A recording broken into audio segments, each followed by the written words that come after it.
Tes 1. Ya, halo pemirsa, saya sedang pegang apa ini? Ya, ini adalah surat dari Google AdSense. Nah, oke, anggar YouTuber udah surat kayak gini, wis senengnya orang ketulungan. Suratnya terus dipoto, terus diposting nang Facebook, dipamer nang batir-batire. Oke, surat pemberitahuan PIN sekang Google AdSense, kayak dikirimnya sekang Amerika, sekang Kanada. Ini YouTuber nggak, uli surat kayak gini wis, gua andalan kayak, senengnya kepentut-pentut, kayak uli surat kayak gini. Nah, maksudnya surat Google AdSense kepriwe gini, anu kepriwe, isinya duit apa kepriwe, kayak kok bakal tak cerita kena. Sing jelas nyong gini arep bagi-bagi pengalaman.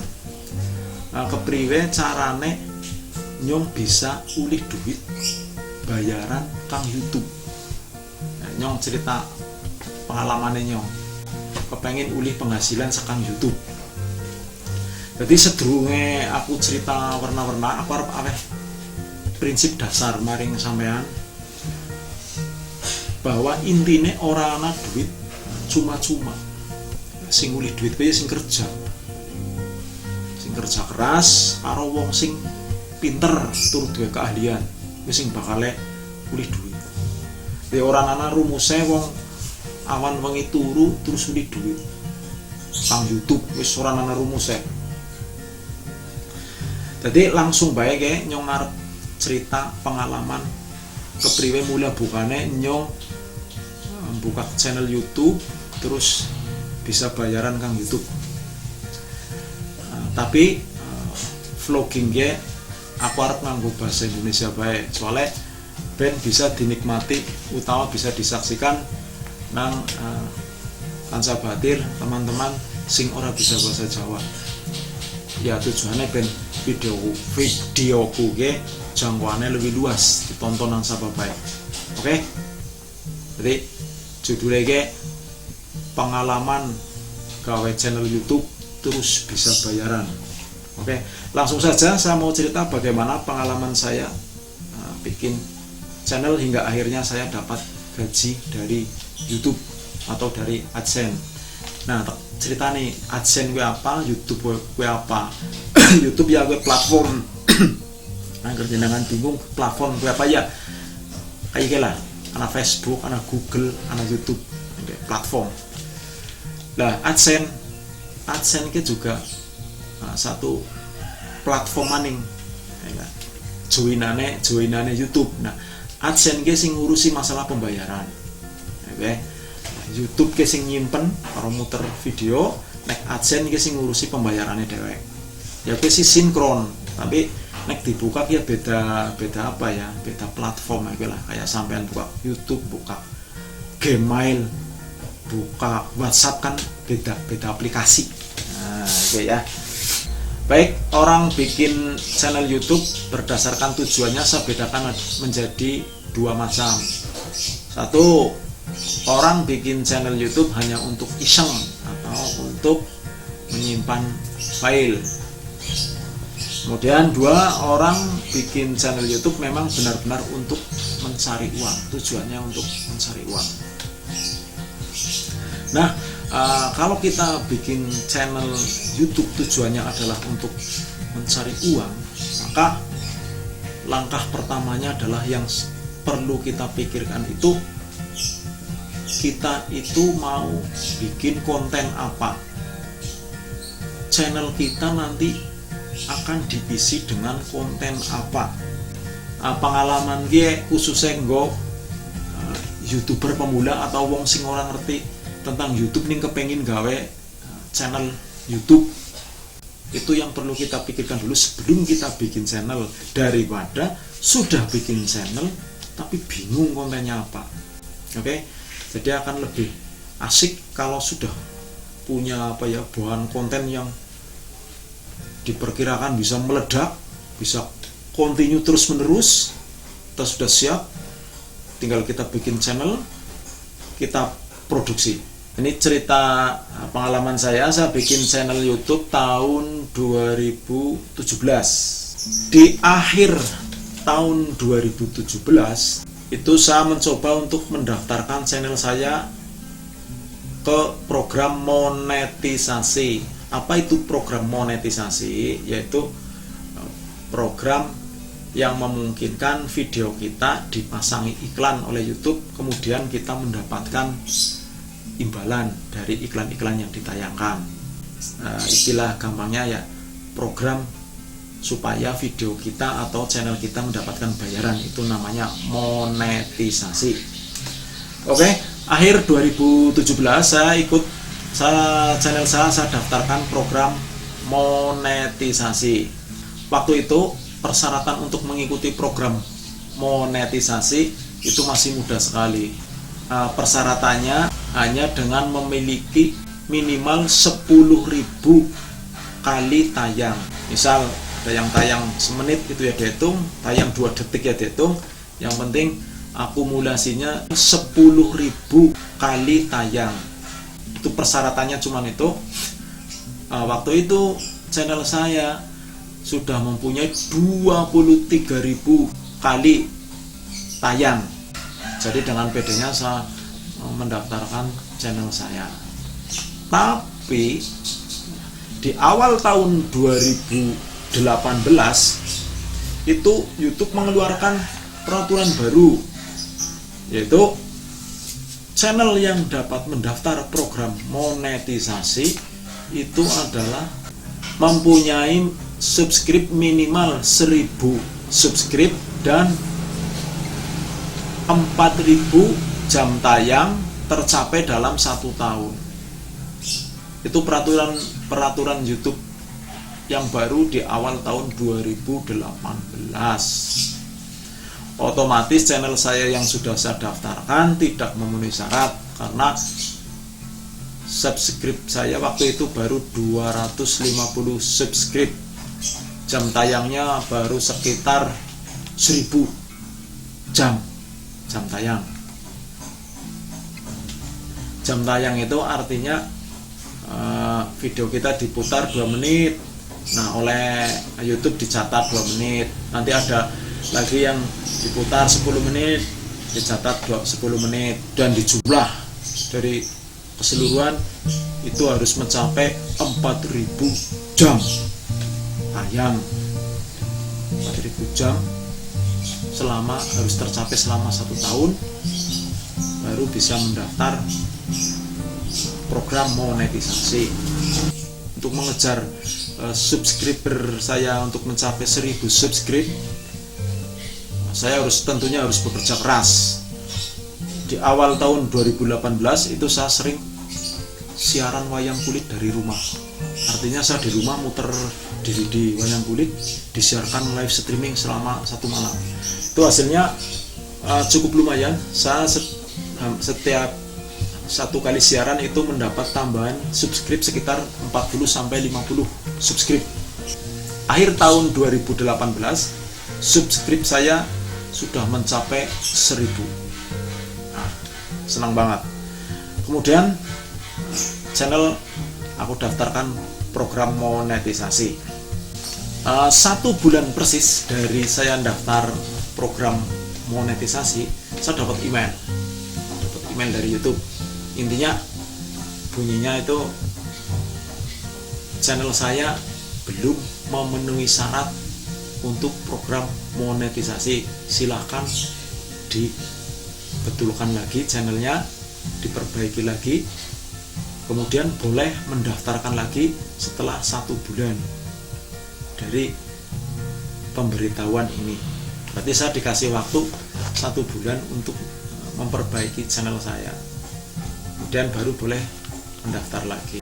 Setelah saya coba perbaiki video-video yang mungkin mengandung copyright saya hapus.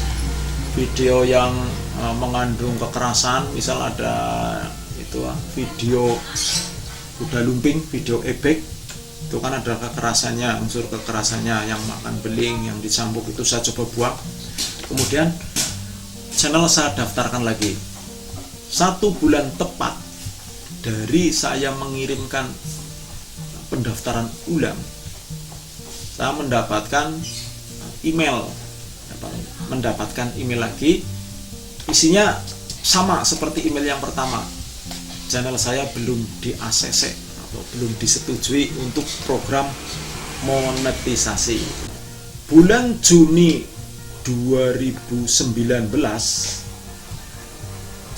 subscriberku naik, sehingga aku kembali semangat untuk mengelola channelku. Akhirnya channelku kembali aku daftarkan. Akhir September 2019 channelku di ACC. Nah, itu pun aku nggak tahu kalau ada email pemberitahuan dari YouTube bahwa channelku di ACC. Cuman waktu itu aku nggak sengaja ya buka-buka video, ternyata logo dolar yang ada itu warnanya berubah menjadi hijau. Ya, tentunya senang banget lah waktu melihat logo dolarnya menjadi hijau. Kemudian sehari 2 hari dicek penghasilannya berapa. Ya waktu itu ya tiap harinya berjalan 1 sen, 2 sen, 10 sen. Nggak ada dolar, baru masih ukuran sen. Sen itu kalau 100 sen itu sama dengan 1 dolar. Berarti kalau 10 sen itu 1/10-nya 1 dolar gitu. Jadi di hari-hari, di minggu-minggu pertama videoku atau channelku sudah ACC monetisasi, itu penghasilanku baru ukurannya baru sen. Seiring berjalannya waktu, bulan Oktober, November penghasilanku cukup bagus. Kalau rupiahnya itu dapat sekitar 800.000. Oh ya, dolarnya sekitar 50 dolar kalau nggak salah. Itu rupiahnya sekitar 800.000. Nah, 2 bulan, dalam waktu 2 bulan, kalau yang September kan nggak usah dihitung lah, penghasilan 3 hari, bukan 3 hari, 27, 28, 29, 30. Penghasilan September 3 hari ini nggak seberapa, cuma $1 atau $2, saya lupa. Jadi penghasilan yang besar itu selama 2 bulan, Oktober November, itu aku totalnya mendapat uang 1.800 kali 2, 1.600.000.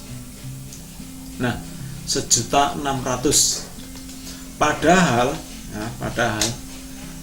di AdSense ya, jika uang kita minimal 1.300.000 itu sudah bisa ditransfer.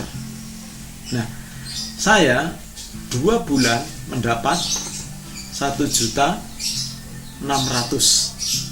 Nah, otomatis uang saya yang di AdSense ini, penghasilan saya ini yang masuk AdSense otomatis bisa ditransfer.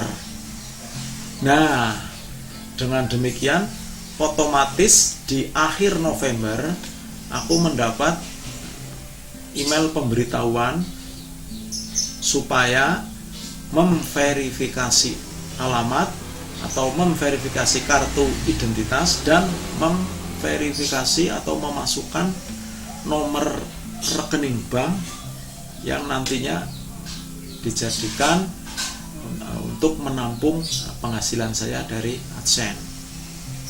Nah, akhir November karena penghasilan saya sudah lebih dari 1.300.000, dari Google kirim saya email, ada dua macam isinya, yaitu untuk segera memverifikasi kartu identitas atau verifikasi alamat dan memasukkan nomor rekening bank yang akan untuk menampung penghasilan dari AdSense. Singkat cerita, aku memverifikasi alamat. Caranya yaitu di AdSense sudah disediakan kolom di mana saya harus mengunggah atau mengupload kartu identitas.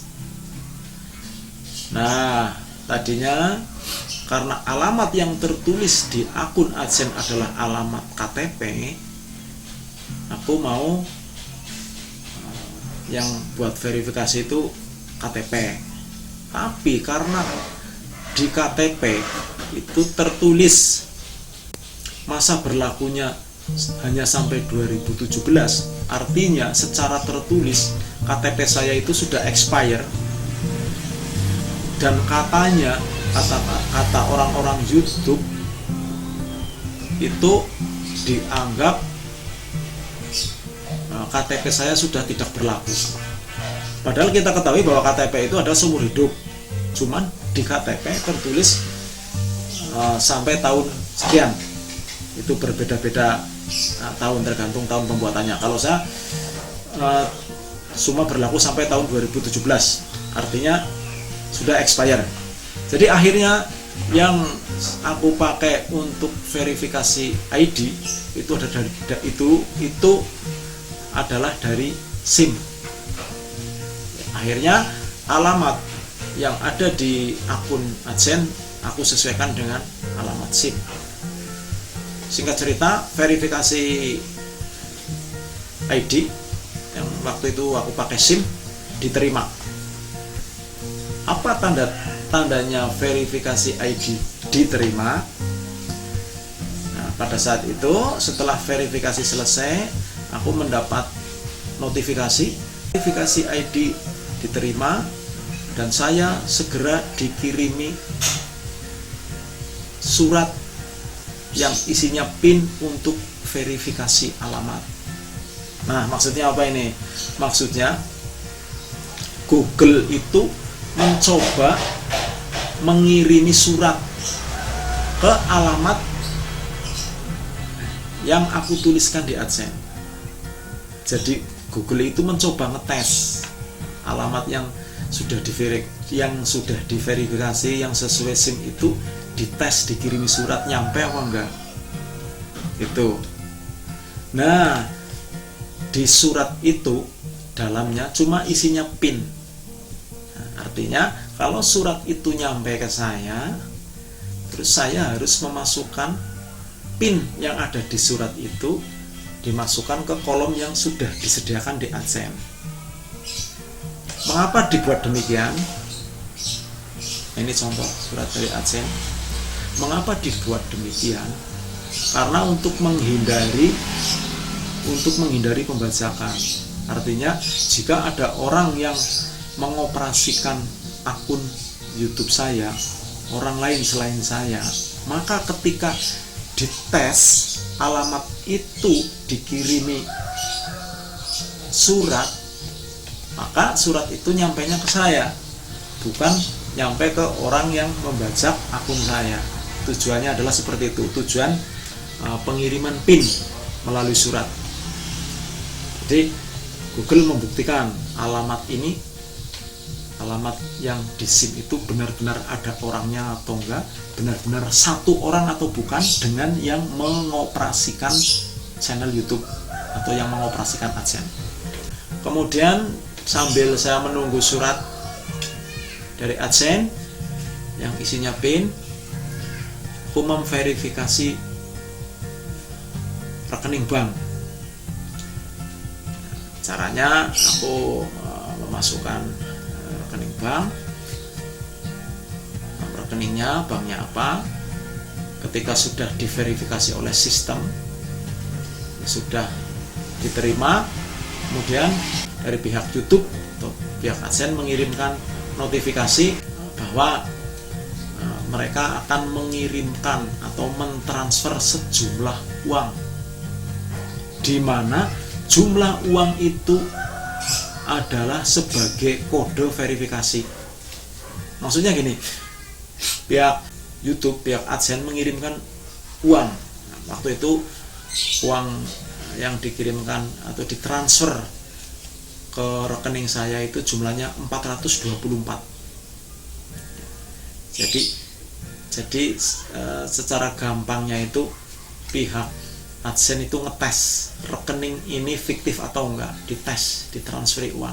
Jumlahnya sedikit banget. Yaitu waktu itu punya aku 424. Oke, dari waktu saya verifikasi rekening di akun AdSense, terus 1 hari kemudian saya pergi ke bank, saya cek, ternyata sudah masuk ya waktu itu jumlahnya Rp424. Nah, angka 424 itu aku gunakan sebagai kode verifikasi rekening. Aku masukkan, singkat cerita diterima. Jadi beres. Artinya AdSense sudah cek transfer ke rekening saya sudah masuk dan sudah diketahui oleh AdSense kalau transferan saya masuk. Jadi tinggal satu perkara, yaitu menunggu surat yang isinya PIN. Nah, pengalaman saya ini surat ini satu bulan nggak nyampe. Kemudian saya coba tanyakan ke pegawai kantor pos, saya tanyakan, dan saya juga berpesan mohon kalau ada surat atas nama saya untuk disimpan supaya tidak tercecer atau benar-benar diperhatikan. 1 bulan saya tunggu, belum juga nyampe ya, dan akhirnya nyampe. Dari AdSense kirim surat ini sampai saya terima itu 1,5 bulan. Wah, pokoknya senang banget guys kalau dapat surat ini. Ini pinnya, seperti ini pinnya. Nah, ini pinnya. Nah, langsung pin ini saya masukkan, langsung dapat notifikasi verifikasi ID selesai ya, kemudian dari ada notifikasi dana akan segera ditransfer. Aku itu verifikasi maghrib, kemudian jam 1 malam rekening aku cek, ternyata sudah ada dana masuk sebesar 2.497 sekian. Itu ceritanya, bagaimana pengalaman saya, urut-urutannya dari pertama daftar. Intinya dari daftar sampai saya benar-benar bayaran mendapatkan gaji dari YouTube itu 3 tahun prosesnya. Oke? Jadi untuk Anda yang masih ingin mencoba keberuntungan di YouTube, nah, tidak ada salahnya untuk tetap semangat, tetap mengupload video walaupun penontonnya nggak banyak, hanya hitungan 10, 20 atau ratusan, tetap upload saja sambil menunggu faktor keberuntungan. Siapa tahu video Anda itu nanti tiba-tiba meledak. Seperti saya juga ada faktor keberuntungan yang bermain. Itu waktu itu sekitar bulan Mei 2019,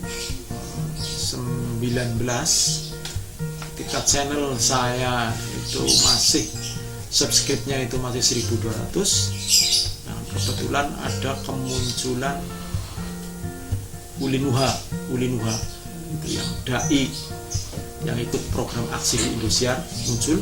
Kemudian aku mengupload video-video Ulin, dan kebetulan waktu itu viral, video yang sangat dicari. Dari subscribe saya yang tadinya 1.200 dalam waktu 3 bulan menjadi 25.000 ya, berarti di situ ada faktor keberuntungan yang bermain. Intinya begitu pengalaman saya dari pertama bikin channel hingga akhirnya dapat gajian. Semoga ini dapat menginspirasi dan mensemangati teman-teman pemula atau yang baru ingin tahu channel YouTube itu seperti apa. Oke, semoga membantu, dan mohon maaf sekali belepotan sekali dalam saya menyampaikan ini, dan terus terang ini saya konsep karena saya takut lupa. Oke pemirsa, sampai di sini. Terima kasih atas perhatiannya, semoga bermanfaat. Sampai jumpa di video yang lain. Bye.